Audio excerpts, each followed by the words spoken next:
Dr. Patricia Murugami is a global leadership catalyst and the founder and chief executive officer of Breakthrough Leadership Transformation. She is also an ITC. She's also an ITC She Trades global consultant, specializing in crisis management, leadership, resilience, and new normal strategies. She is a published author, an award-winning speaker, transformational coach, and leadership educator. She holds a doctorate in business administration, transformational leadership, and governance from International School of Management in Paris. She's passionate about inclusive leadership and has enabled many women and other minorities in East Africa to serve as executive and board directors. She has also served on multiple boards herself and is a sought-after board advisor and executive team leadership coach. Her work, which has reached over 60,770 people, has been honored with awards such as Top 40 Under 40 2010 and Jacobs Well Most Impactful 12 Women in the Region in 2015, as well as the National Diversity and Inclusion Business Executive Champion Award in 2019. She is joyfully married. So when you see her pretty smile, just know she's joyfully married to Murugami, and together they are bringing up their children. Dr. Patricia, welcome. We are very honored to have you here. Thank you. Thank you so very, very much, Betty, for that warm introduction. And you know, as I was thinking about this morning and as I was getting ready, I thought about the person who made this outfit. Her name is Mudeu. She's a small micro-entrepreneur who's designing clothes. And how did I get to know about Mudeu, who's half my age? It was thanks to Florence Kiburi at Safaricom, whose mandate is to champion women all over Kenya to actually rise up and to grow and to develop themselves. You know, there's no way we could have been here, and I really appreciate the work that has been done by CRAWN Trust, Global Affairs Canada, CARE International, NRSA, New Revenue Solutions Africa, Women Voice and Leadership Program, I'll talk a little bit about that, Global Affairs Canada, CARE Canada, CARE Kenya, CRAWN Trust, Uraia, CREAW, and Urgent Action Fund. Actually, the business we are in is urgent. It is urgent because as I watched that video of that woman in Makueni talking about the fact that she couldn't afford a donkey until she learned how to navigate the challenges that she faces, I thought to myself that we all have these challenges, but in different dynamics.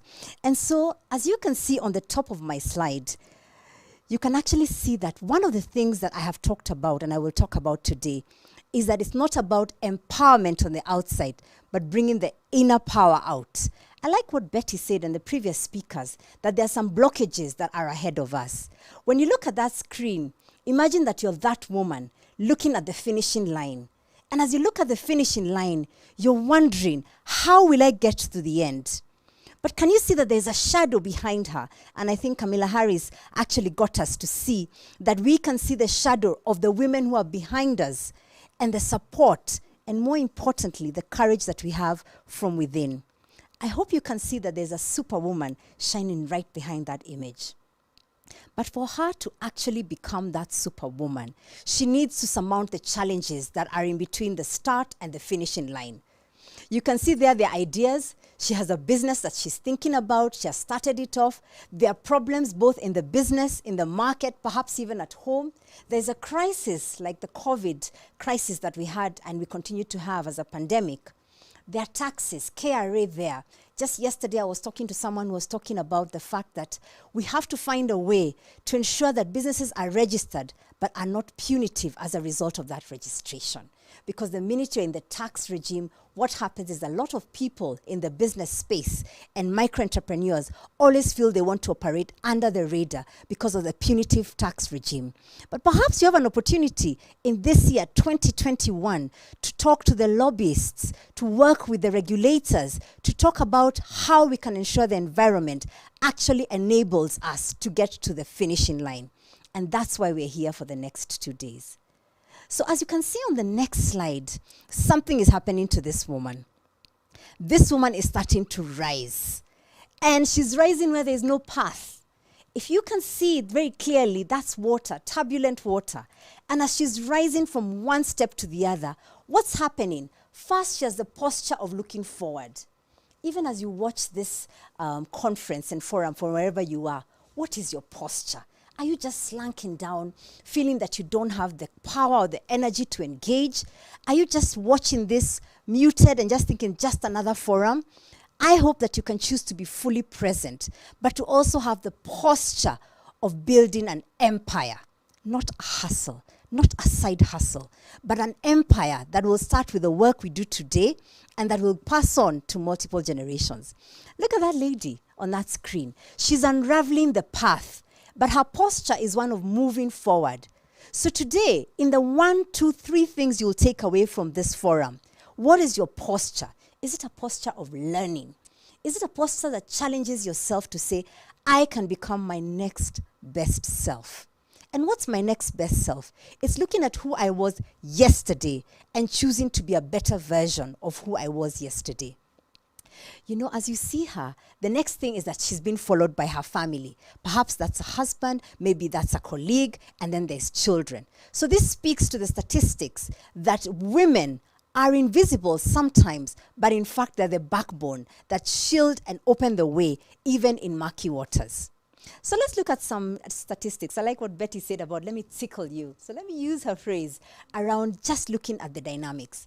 McKinsey last year said that it'll take 142 years to narrow the gender parity gap.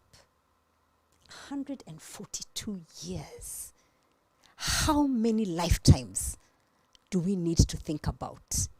So we're not going to challenge this number, but what we're going to do is accelerate and reduce the number of years that it'll take to build gender parity. And how do we do that? By creating economic opportunities, which is what this forum is all about. When I remember when Zuhura invited me to speak today, it's just about exactly that. Mention another woman's name in a room that she is not part of. That's how you create economic opportunities. That's how you widen the cake. You bake a bigger cake as opposed to thinking, this cake is mine, me, myself, and I will not share it. If you look at the array of panelists, it's because Daisy Amdani and the rest of the team have thought about who else can contribute to building a bigger cake. So the first thing, economic opportunities. The second thing, go back to school. I know you're wondering, which school? Go back to school by choosing what it is that you're reading. Ask yourself, what am I going to learn about the new emerging problems that COVID-19 has brought to the fore? Is my business solving the problem of this season, or is it even looking forward to see some of the opportunities that this crisis has presented? A third thing is develop talent. Think about the talent within your family.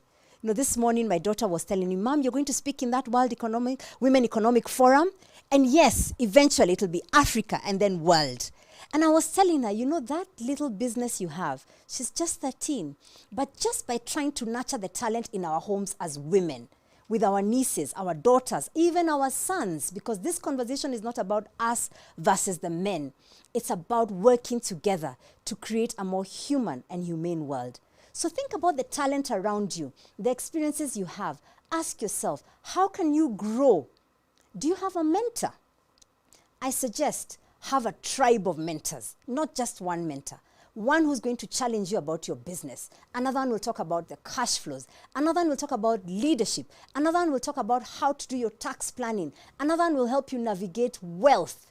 Because I always say that ambition is not a dirty word. The important thing is to be ambitious for a higher purpose. So this 142 years, we are going to find a way through this forum and the actions that we take, because these insights must be translated into action so that we can break through the challenges we have now. As you can see on my next slide, you will then begin to ask yourself, is the future here? When I started talking about what World Economic Forum talked about in 2015, that the future is about to arrive, a couple of things triggered me. How ready and future ready are we now from a business, country, policy, continent perspective? If 25% of the world population will come from Africa, what are the chances that we can navigate that challenge as an opportunity? Because I see it as an opportunity, while many may see it as a challenge. Just look at what the future is showing us. 10% of people wearing clothes connected to the internet. If you have a smartwatch, your phone is connected to the internet. So you're already part of that 10%. If you carry your phone on you all the time, in a sense, phones have almost become apparel. So this movement has moved even faster. 5% of consumer products will be printed in 3D. The first transplant of a 3D printed liver.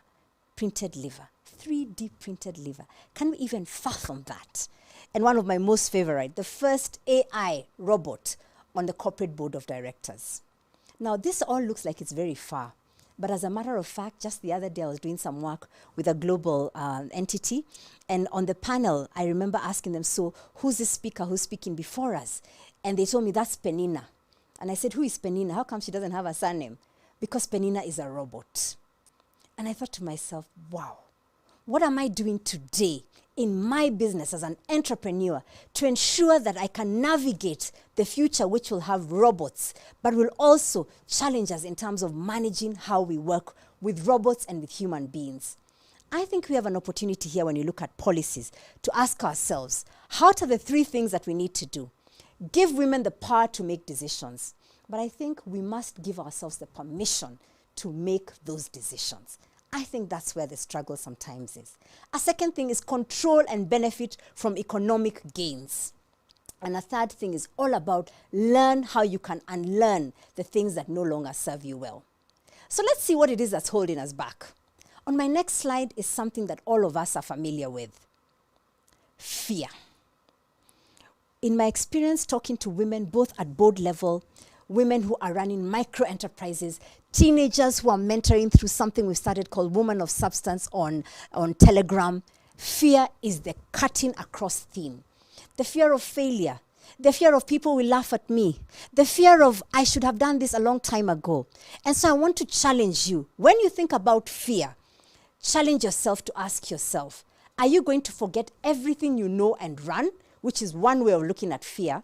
Or let me introduce you to another way of looking at fear.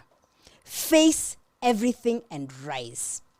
On that image, you can see there's someone who's climbing 90 degrees. When is the last time you felt like that? For many people in business, many women entrepreneurs, many micro and small and business owners, you always feel like you're walking up a 90 degrees angle. So I want to challenge you. Face that fear. F stands for face. Face the thing that you fear the most and challenge yourself to rebrand failure as lessons learned. Everything. Do a stakeholder map and ask yourself, who is important in my current journey now to build this business from point A to point X? Not A to B, A to X. Give yourself permission to become a beginner. When you think about A, adapt with agility. And R, this has to do with ensuring that face everything and rise. So as I conclude this power talk, just 10 minutes of your time, I hope you've honored yourself and you've chosen to rise up from the challenges you're facing. Just the other day, December 5th, I had a COVID baby. And my COVID baby was launching my first book, Rise. I didn't know that I would come up with this book.